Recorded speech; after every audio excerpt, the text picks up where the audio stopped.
लेह नानौआ हो सोने सो पड़िया, नेवत हूँ जाई चारो धाम। लेहु नानौआ हो सोने सो पड़िया, नेवत हूँ जाई चारो धाम।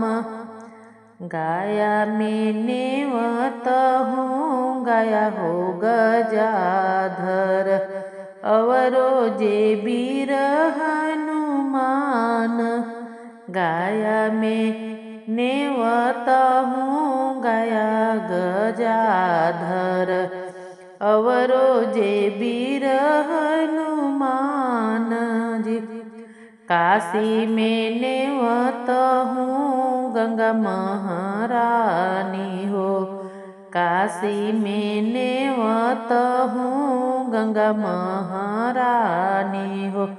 अवरो नेवत हूँ भोलेनाथ, धरती पर नेवत हूँ शेष नागराज हो।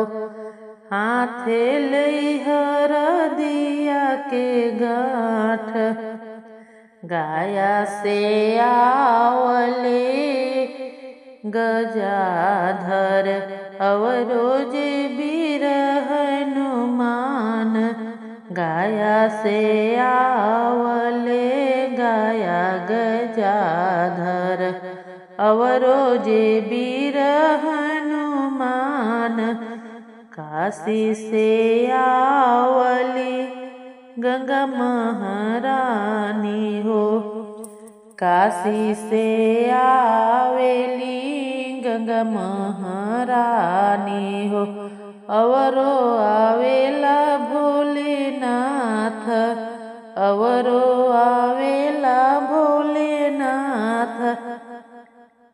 धरती से आवेले शेष नाग, रजवा हो पाई के नेवता हमार।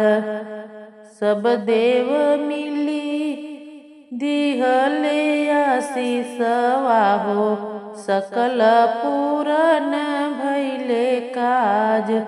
धन धन भैले हो मोरो अंगनवा, जहाँ पड़ले गौरी नंदन के पाँव, जहाँ पड़ले गौरी नंदन के पाँव। बर कन्या जुगे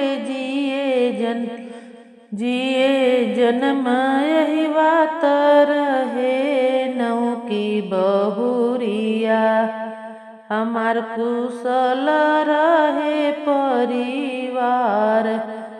नैहर सासुर हमार रहे, सात मैया मिली दिहलिन आशीषवा हो। पूर्ण भइले सब काज।